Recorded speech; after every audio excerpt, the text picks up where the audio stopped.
everyone. Welcome to Monday Morning Must Knows. My name is Merlin Rothfeld, and there are so many important things to talk about in the upcoming trading week. Why?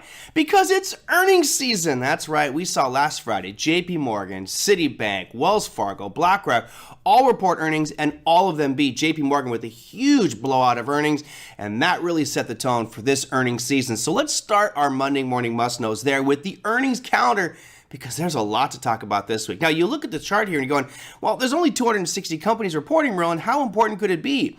Well, watch all the companies in red. These are financial firms. We start things off on Monday with Charles Schwab, State Street, M&T Bank, and J.B. Hunt Transportation. Tuesday, even more banks and some very big names here. Bank of America, Goldman Sachs, Bank of New York Mellon, Netflix, Johnson & Johnson, Lockheed Martin, and Intuitive Surgical, the AI darling stock that so many people are talking about. On Wednesday, even more banks. Morgan Stanley, U.S. Bancorp, Citizens Financial Group, Tesla, IBM, Lam Research, and Alcoa, which used to be the kickoff to earnings season, but now it's on the Friday the week before. Moving on to Thursday, we have even more banks. You have American Express, you have Blackstone Group, you've got AT&T, CSX, Philip Morris, Union Pacific, and Nucor.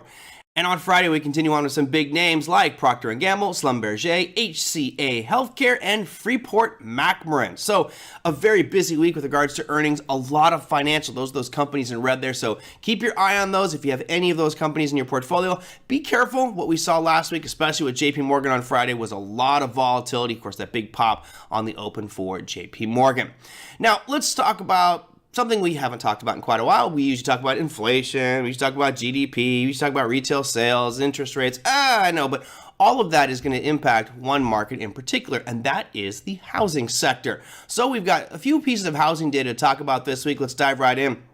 Now, two of these happen on the same day. First one's going to be building permits. That's Tuesday at 8:30 a.m. Eastern Time. And at the very same time, we also have housing starts. So those are kind of a twofer that you're going to get there on Tuesday morning at 8:30 a.m. Eastern Time, 1 hour before the markets open. But the big daddy comes a little bit later on in the week. That's going to be Thursday. Now, there's a lot of speculation about how the current decline in that 10-year bond is going to impact mortgage prices. We've seen them drop from over 7% to now in the low 6s. And that may make housing more affordable for some people, meaning existing home sales may be a surprise here. And of course, as there's more demand for homes, that is good for the economy to see that kind of demand. So keep your eye out. Thursday at 10 a.m. Eastern Time should be a pretty important one. Okay, now there's another piece coming out on Friday, and it's pieces, if you will. It's kind of this fragment from the whole world. We get a great representation of services and manufacturing numbers coming out for Europe, for the UK, and for the United States.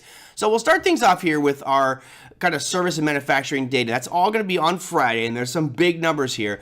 At 3:15 a.m. Eastern Time, you get France's services and manufacturing numbers. 15 minutes after that, you've got Germany with theirs. 30 minutes after that, you have the whole EU. Then 30 minutes later, you get England with their services and manufacturing numbers. And then, of course, rounding it all up, the caboose of the service and manufacturing numbers for the world, the United States. 11:45 a.m. Eastern Time is when we will be reporting our services manufacturing numbers. And of course, as we hear so many people pontificate about what's going to be happening with the U.S. markets, this will give us a clearer picture as to what's going on with specific market sectors. And the good news is, within those reports, it does profile which types of businesses might be doing better, which ones might be doing worse, etc. So a great report for you to keep your eye on if you are trading in any U.S. equity stocks, and that may be a nice market mover for your Friday session coming up this week. That, my friends, is your Monday Morning Must Knows. We'll see you next week.